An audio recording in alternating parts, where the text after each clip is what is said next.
Today we're going to be making a simple stump anvil. I'm going to start by forging the face of the anvil. Later in the video you'll see the base. To combine these two, I'm going to be using a technique called forge welding, where the metal is heated up to critical temperature and then hammered together.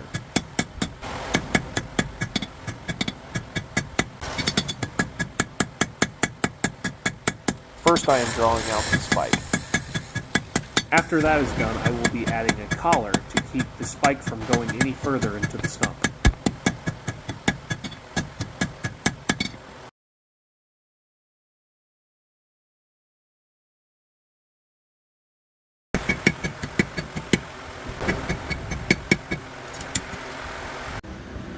If you guys like this type of content, think about giving me a follow.